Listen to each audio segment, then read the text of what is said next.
What's going on, folks? I wanted to do a 1,000 bale review on the homemade hay grapple accumulator. So I must say, so far it's been a real blessing to have. I would definitely recommend getting one if you're a guy like me, or if you're a gal. That's pretty much a one-person show. This has really made a big difference in my life. So yeah, if you can buy one, find a used one, or build one yourself like I did, highly recommend it. Sure beats the heck out of picking them up by hand. So yeah, for the most part it worked real well. I don't have any real concerns about it. Everything on it is pretty decent. A few things that I'd like to change. Biggest one being the spacing of the hooks. So the way I built it was set up for like a 38-inch bale on average.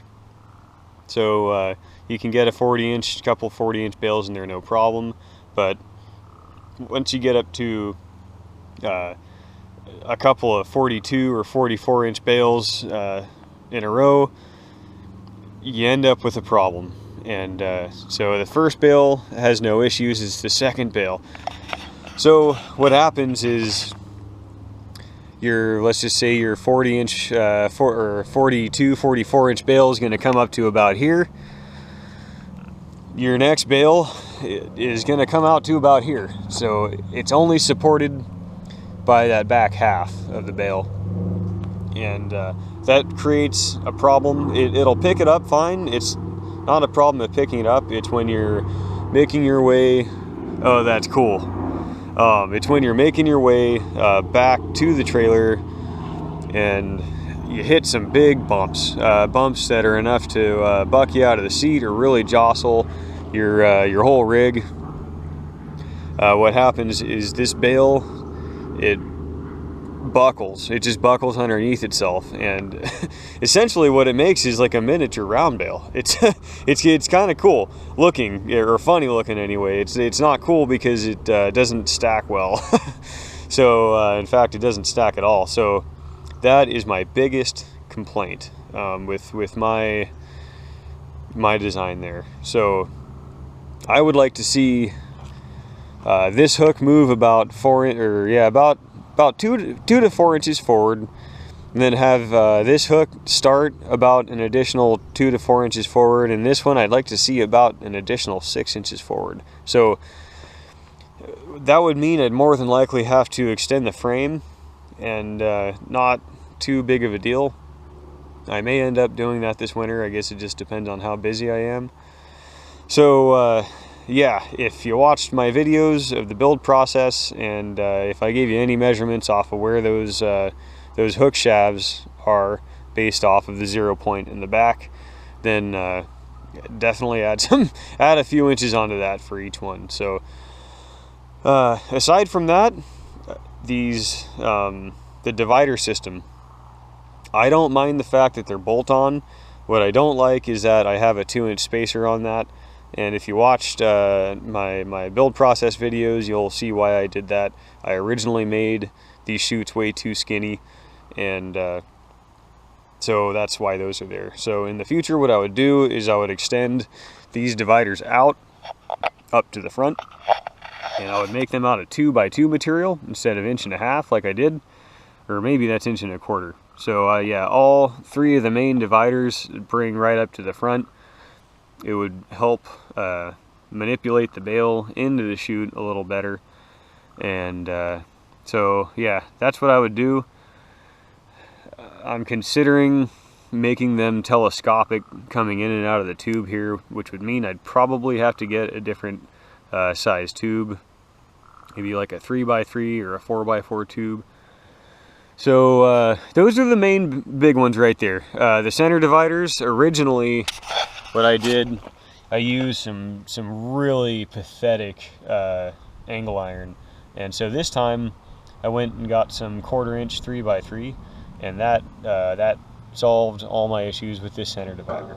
So this is 12 gauge. I'd recommend building it with at least 1/8 inch. It's holding up okay, but I would just like to see things built a little bit heavier as far as that goes. Okay, what's next? So the hydraulic ram, that is a 2-inch ram. I would definitely upsize that to a 2.5 inch. 2.5 would be perfect. I think the 2 works. It sinks the hooks in, but you can tell that it's just a little bit underpowered. So yeah, 2.5 inch ram, which is probably going to give you your 1/2 inch hydraulic lines instead of the 3/8. So that would help out a lot. Let's see what else. These UHMW bearings, I made those out of 1/4 inch. I would also make those out of 3/8. So they're holding up, they're fine, they're probably good for another couple of seasons, but they will need to get replaced, and at which point I'll replace them with 3/8. But UHMW is incredibly tough material. It's really good stuff, self-lubricating, and that is why we use them for bearings. So that's it for that. I guess the one other thing is this prefabbed skid steer quick attach plate. I'm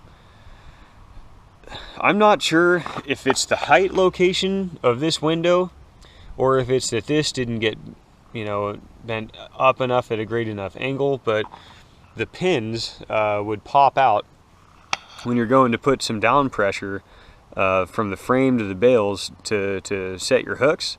Because if you don't put down pressure and you go to set your hooks, especially with tight pack bales, it'll just lift your frame up. So you have to put down pressure.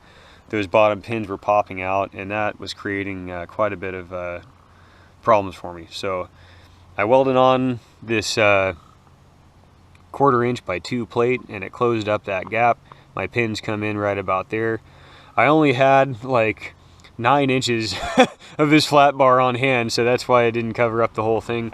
I meant to paint it, but there's quite a few places that I needed to touch up on this anyhow. So anyway, yeah, that's about it as far as what I would do to modify this to make it the ultimate straight 8 hay grapple for what I do. So this thing has totally paid for itself. Not having to hire 3 or 4 guys to help me pick up my 800 bales this year was awesome. Saved me quite a bit of money and time. You don't have one guy calling in sick, or one guy having to leave early, or okay, so the camera stopped recording, which it's been doing a lot, and it's starting to get real frustrating. So anyway, I've 2 farmers that want me to build them some grapples. One of them wants 2. 2 of them, well, one of them being a straight grapple, and the other one being an accumulator grapple combo like this. And one guy that wants me to make a straight 8 Akuma grapple. Well, I shouldn't say Akuma grapple. That's a brand, but one that rotates. So wants it to be able to rotate 90 degrees so that you can tie in your bales. So that's an exciting prospect. If I could crank out 2 or 3 of these a year, plus doing custom work, I'll be making some pretty decent side income just with hay grapples. So anyway, guys, that's going to be it for this video. Thanks a lot for watching. I really appreciate it. So does Cody. He appreciates it too. But I got to get rolling here. Got some chores to do. So you guys take good care. Thanks a lot for watching, and we'll catch you on the next video.